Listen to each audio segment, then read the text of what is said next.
Hey everyone, and welcome to our rubric, Storming the Castle, as you have seen on your screen. And I have a special guest, Nepomniachtchi, to help me with this. So we're gonna take a sneak peek on the game which has just finished, draw between Giri and Karjakin. Because me personally, I've missed part of the game, as Jan was in commentary booth. I missed the press conference, so I'm really curious if White could, say, play it better.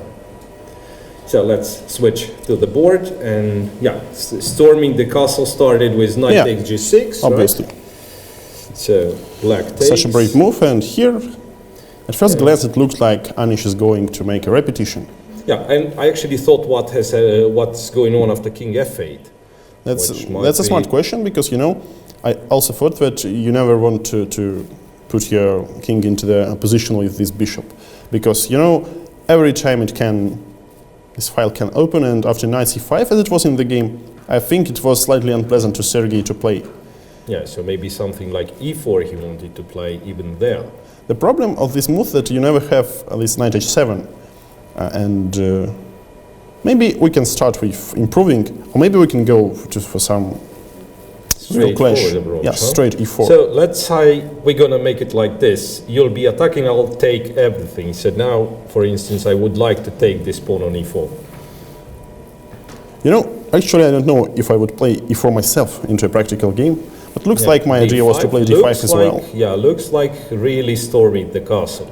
d5, so now we open the b2 bishop, and as I promised, I so far don't see any threats, so I take on d5. Okay, I think we cannot take on f6 because you have two pieces protecting this square. So maybe we should try to put our bishop to h6 to mate you. I don't know. So rook takes. It doesn't seem. I have to take with the bishop and bishop c1, and now I'm in trouble, it seems. At least right now, I have something to do. I have an idea. Yeah, so probably this is we may guess that could have been the continuation, right? It could have been unpleasant, but here you can play. Yeah, I have some moves. I have bishop b4 if I can. Yeah, bishop b4. So here, what should I do? I can give you a check. Okay, let's say a check. I don't have any choice really. And maybe do this. Bishop g5. Yes, so now if I take the rook, as I promised, you're gonna win my queen. Yeah, you promised, you take. Yeah, I take, yes, just to illustrate. And bishop takes, and bishop d8, and black is lost. Not that it's the perfect line for either side, but yeah, absolutely. Sort of an illustration how this could have happened. Okay, so now I suggest we return to the game and, try to take, try to speculate just a little if, I go king h8 as Karjakin did in the game, and once again, and I know here e4 looked even more tempting. Yeah, absolutely. Because now I don't really know what should I play, and one of the options. Well, perhaps to understand the idea, if I try to play simple move rook g8, you give a check, and I go knight h7, then probably you just take the pawn, or which one? I can take on c6. I can take on d5.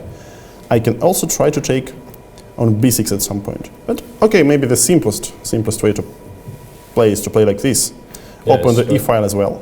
But I thought of bishop g5 in this case. I'm not quite sure if it really helps me, but that's a good idea. If I try to take the rook. Ah, you wanted to take the rook. I thought you were going to take I'm sort of greedy, yeah? Yeah, maybe rook c6 was the better option. Maybe the rook c6. Maybe I should have protected from bishop g5. Okay, let's say I take on c6. You take on c6. Yeah, we were thinking of... because now, if you play bishop g5, I can just take on c8. Yeah, that's another interesting position. So many pawns. I go there, you take on c8. I have to take the queen, probably. You take the queen. Yes. I take on d8. And I take again. And you take on b6. 5 pawns. 5 pawns for a piece. Yeah, you have 5 pawns for the piece and probably winning position, because I don't really believe I can Okay, maybe I can try to organize some sort of counterplay, right? Jumping knight g5. Of course, this is favorable for white. Yeah, this should be. That's what I'm ready to state. That was not the reason, let's say, to reject e4 move if black plays like this. True. So far it looks quite promising. So we are still puzzled. I don't know if they explained at the press conference, because Giri went knight c5 instead of it, right? Knight c5 also looks tempting, but turned out it was just not more than a perpetual check, right? So the knight has gone to. So another way is just to take on e4. So another way is to take on e4 with the pawn, right? Yeah. But then d5. I don't know. At least to me, it looks dangerous. Now you open the bishop and knight is pinned, and well, I don't know. Okay, I take. And here maybe we should make a call move, because the only idea, as it seems to me, is to play d4 at some point. And if black plays d4, then black gets some time to regroup. Yeah, to regroup, to save his king. Maybe that's why we should play bishop d4. It's a very calm move. It doesn't make any sense right now. But we're also going to improve the knight by taking on b6. Taking on b6. And if knight comes to attack, then okay, then it really becomes very dangerous and very shaky. Yeah. Let me try one other thing, because I promised to take black in this position, but now I'm looking what happens if white plays rook d1. And he has, well, using all these pins, he has a threat to take on e4. And if I play bishop d3, now I will play bishop d3, right? Then you will take on... No, but now you will take on d3 and take on e7. So you will take both my wishes with your rooks.